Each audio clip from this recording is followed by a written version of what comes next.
All right. It's been a while since I did one of these, but I've got some tricks with perspective that I wanted to show you when drawing comics.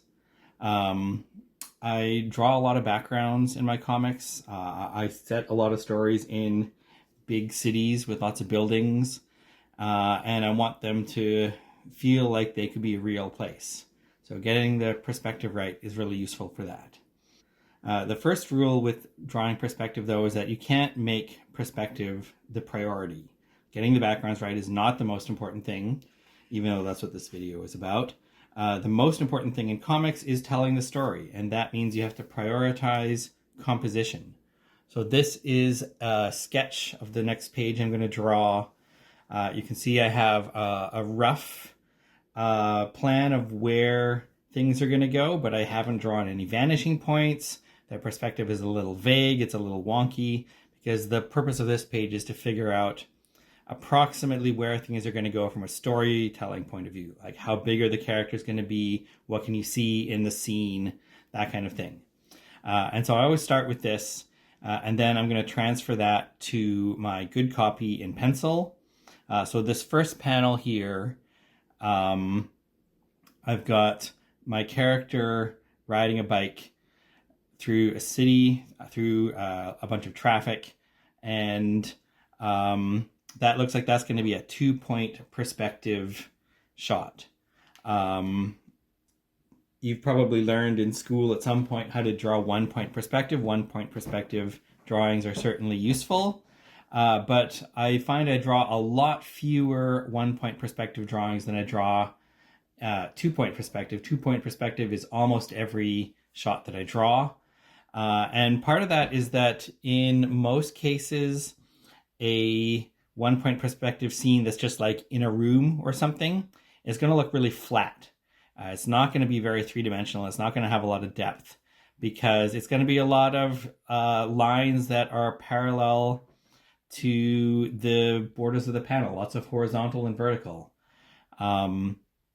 So there are times when that's going to be useful. I've got this scene with the staircase is 1-point perspective, although it's a staircase, so technically there is more than one vanishing point. There's other cases where maybe it just works out that there has to be 1 point of perspective. If you're looking down a hallway, then in order to see all the way down the hallway, you're going to have just 1 point of perspective probably, but most scenes it's going to be more than one. So I've got my plan and I'm going to draw it here. So first thing I did, and I don't know if you can see this on camera because I drew it really lightly with a 3H pencil, but I've got a copy of this in my panel. And then the first thing I did is take that sketch, and at that point, then I'm going to figure out, okay, what's actually going on with the perspective here. So first step is to establish the horizon line. Horizon line can move up or down depending on your shot. Sometimes it's going to be in the middle, sometimes it's going to be at eye level, sometimes it's going to be high or low. It might not even be inside the panel, but that's the most important thing. You're going to need a horizon line even if your panel doesn't have any buildings in it. If you're drawing a story set in a forest, you're still going to have a horizon somewhere, even if you can't see it. So I've got my horizon line. It's going to be low for this shot. And then what I did is I kind of looked at my sketch and decided, okay, what are the important lines that are in this frame? So I've got this one is kind of at a very gradual angle. It's going to be somewhere off the panel. This one is a little steeper. It's going to be pointed this way, but I've got 2 vanishing points here somewhere on this horizon line. And once I've got those, then I can figure out the rest of my horizon lines based on ones that look like the original sketch. I've got enough here that math can get me the rest of the way. Now, when most people, the mistake I see most often when drawing 2-point perspective is that people will put their 2 vanishing points too close together. It's a really easy mistake to make. You can see these ones are really far apart from each other.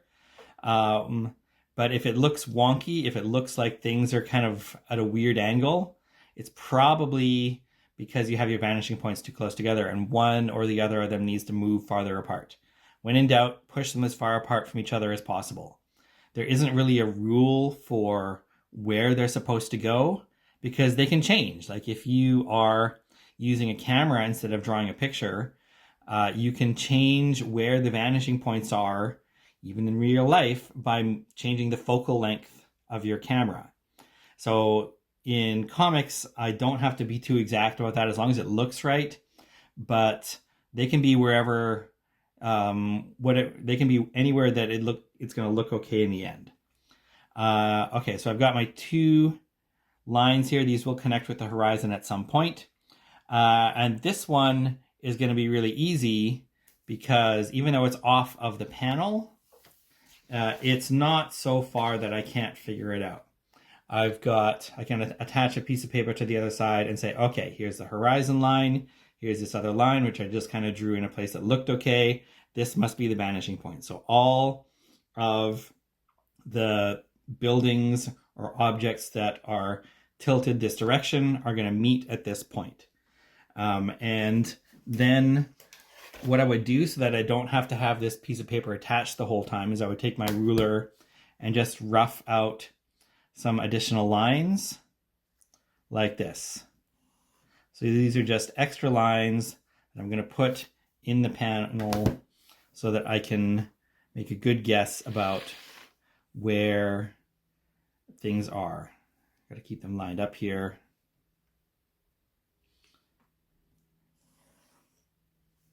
And if my ruler's not long enough, I can always extend these lines after. Here's my horizon, which I've already got. And then anything below the horizon is going to be tilted up. Okay, now that's pretty easy. You've probably done that before. But here I've got a problem. My other vanishing point is going to be really far away. I've got this line will eventually meet the horizon, but it's going to do it way off to the side. I don't think one piece of paper would be enough to figure it out. So instead, I have a trick that I'm going to do. And this is one that I've seen other artists do. I don't actually know if it has a name. I kind of figured this out on my own and then realized later, oh, other people have already figured this out. So I can't claim that I invented this, but I did reinvent this from scratch, not having ever been taught it by anyone. Okay, so I've got a couple of points that I know will eventually meet in a vanishing point. And on this side, and what I'm going to do is I'm going to divide up my space here just on the edge of the panel into equal portions. So I've got two here. I'm going to do, let's say, 4 equal amounts, and then extend that down. Just going to use this piece of paper as a ruler really quick here.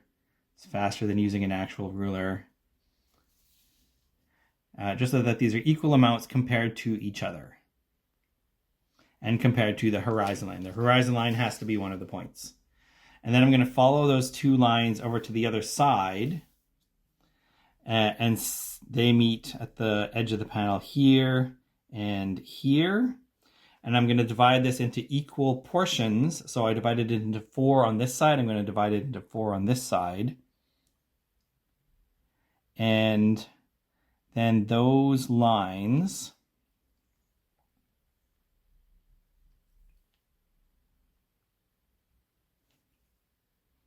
I think this one might be a little off.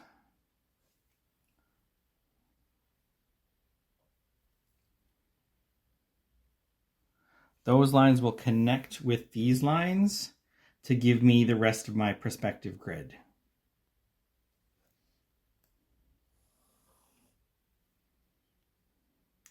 And again, I'm hoping that this is not too light for you to be able to see what I'm doing. Okay, so that's below the horizon line.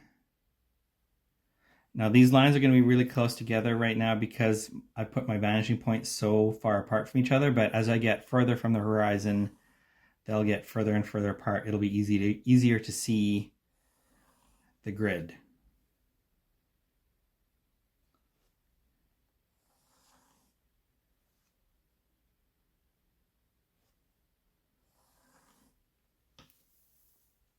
All right, so there I have my perspective lines. I'm just going to finish these off to the edge of the panel.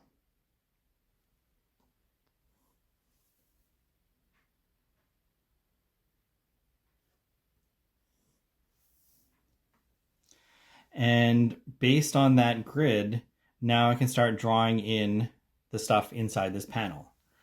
So this trick is obviously only useful because I'm drawing on paper. If you are drawing digitally, you might have an art program that will draw a perspective grid for you. And I don't see a reason not to do that. If you've got a shortcut, you can use it. The one thing I would say with a digital grid is that you still have to use your sense of what looks right. I feel like with a digital grid, you're going to end up having the same problem that people will do drawing this the old-fashioned way, is that it's too easy to put your vanishing points too close together, and then everything is going to look like a fisheye lens. You want to have, if you have 2-point perspective, at least one vanishing point has to be out of the panel, or it will just literally be like, that's how you draw a fisheye. And it's going to look weird if they're not far apart from each other. So if you're going to do a digital grid, go for it, and then draw on top of that. But if it looks weird, if it looks too squished, then the solution is to move your vanishing points until it looks right. It has to look right. You're the artist. You can't say afterwards, oh, well, the computer told me this is what it was. And like, no, you can figure it out yourself. Use your brain. All right. So I've got my grid laid out. Now I'm going to start drawing the scene from my plan. I'm going to start with drawing the characters. The characters are the most important part. That's who this story is about. Is I've got my main character here riding a bike. Let's not talk about how hard it is to draw bikes. I don't know why I did that. But I'm going to start with her because she's the focus of the scene. Getting her in the right spot and the right size is the most important thing. And then the scene kind of like builds up around her. Okay, so I'm going to draw her first, and then I'm going to draw some buildings next. So I've made some progress here. I've got my main character, Maida, riding her bike, and I've drawn a couple of cars just because they're going to be in the way of other things. One trick that is incredibly useful, even in situations where you don't have a lot of buildings to draw, is using the horizon line to figure out where people are going to go in the space. So basically the rule of thumb is wherever the horizon hits one person, like whatever part of their body it touches, assuming other people are approximately the same height, it's going to hit everybody at the same point. So it's a little hard to tell here because Maida's sitting on a bicycle, but she's about this tall. This is like about like somewhere on her like thigh, I think, approximately. So it's going to hit everybody on this flat road at about the same point. So I use that in this situation to figure out how big my cars need to be. So over here, I just kind of roughed in like this is how big a person would be who's the same height as Maida, standing on the same plane. This is about the thigh height. So then this is, if this is a person's height, then I can use that to figure out, okay, a car would be about that big. And over here on the other side, I've got another person that I roughed in just to say how big this bus is going to be. It's like approximately the same. So wherever, as long as the horizon is hitting this person at the same height or the same part, then I can figure out the rest of the body and say this is how tall they're going to be.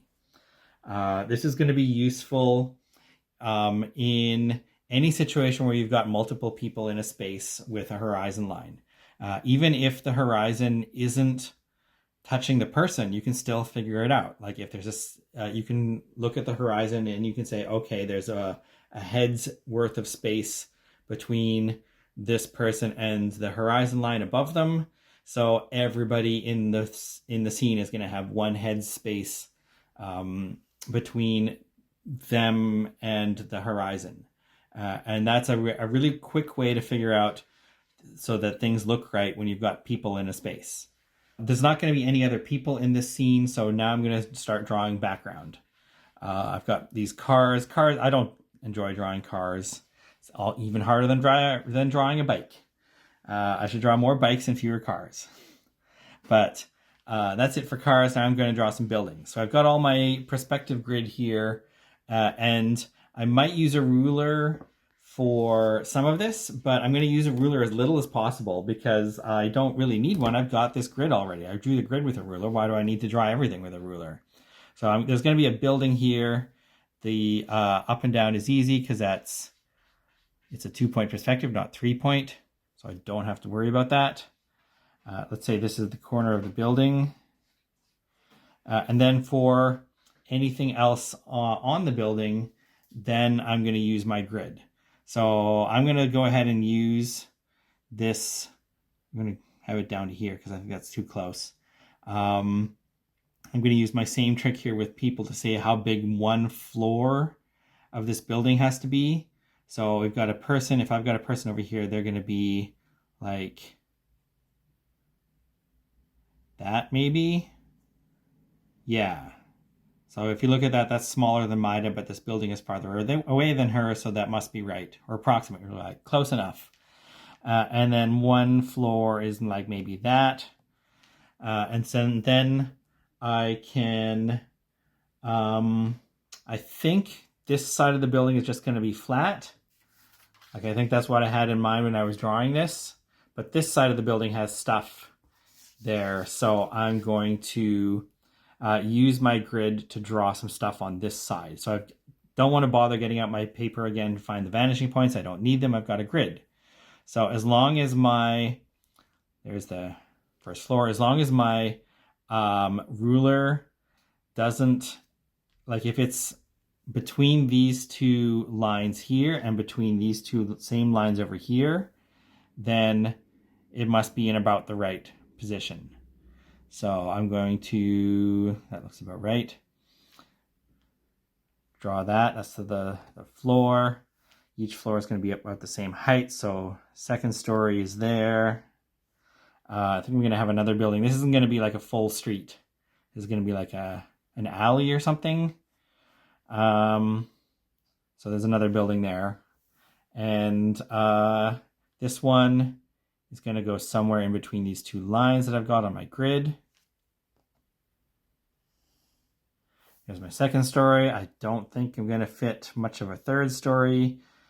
So it's just these. Oh, and the bottom of this building will be, again, these are really shallow vanishing points, so it's going to be hard to judge this one, but also harder than to make mistakes. Okay, there's the sides of this building. So I'm going to have some windows on the top floor. And I've got enough lines now that I don't really need a ruler. I'm just going to kind of rough it out. As long as they are parallel-ish to the lines I've already got, they're fine. Here's some big office building windows.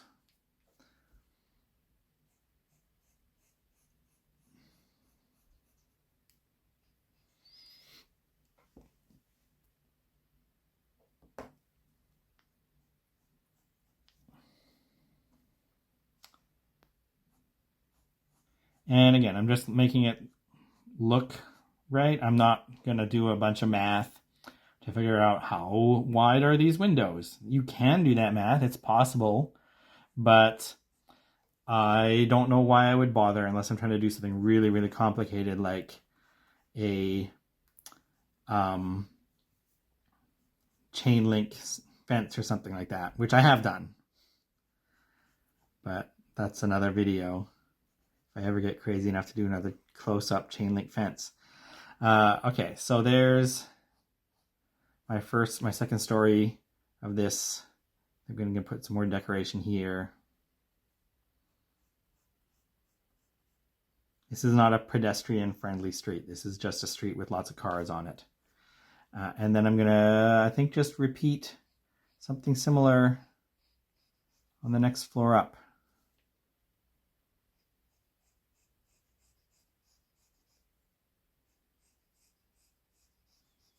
And then keep going until I've got my space filled in. I'm lucky in this scene that there's not a lot of people to draw. Just cars, for some stupid reason. So here's the finished panel. I've added in lots of little details here. I've got warnings about the height of this overpass. I decided this was a pedestrian street, so there's barricades that cars can't get through. It's a door, street signs. But other than fun little details like that, I kept the scene mostly pretty empty. The purpose of this panel is that this is just a place that Maida is traveling through to get somewhere else. She's not really interested in anything in this scene. There's not a lot of interesting things going on. She's over on this side of the panel because this is just somewhere she's traveling through. It's not something she's looking at. If she was over here, it would be more like, oh, I've just arrived in this place. Let's see what's there. But no, she's over here. She's leaving. And so the interest level in the background isn't really the point. The idea of this panel is just to show that she's going somewhere. You may also notice that she's driving on the other side of the road. This place is based on Britain, so everyone drives the wrong way.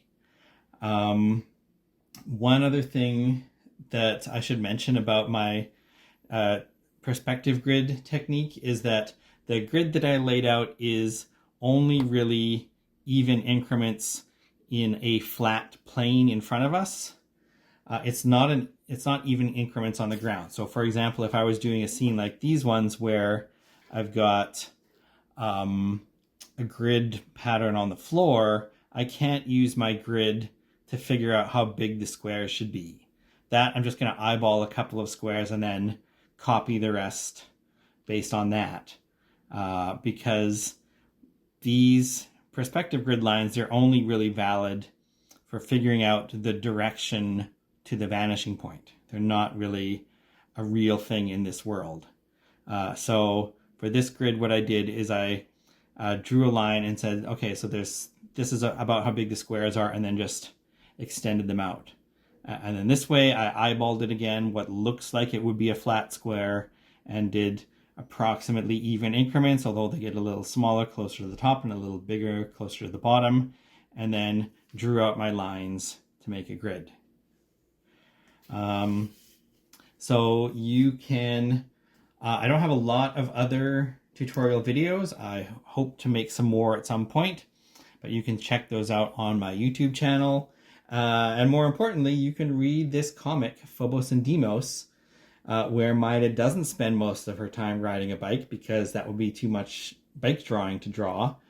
You can find that at phobos-comic.com and find out where she's going from and where she's going to.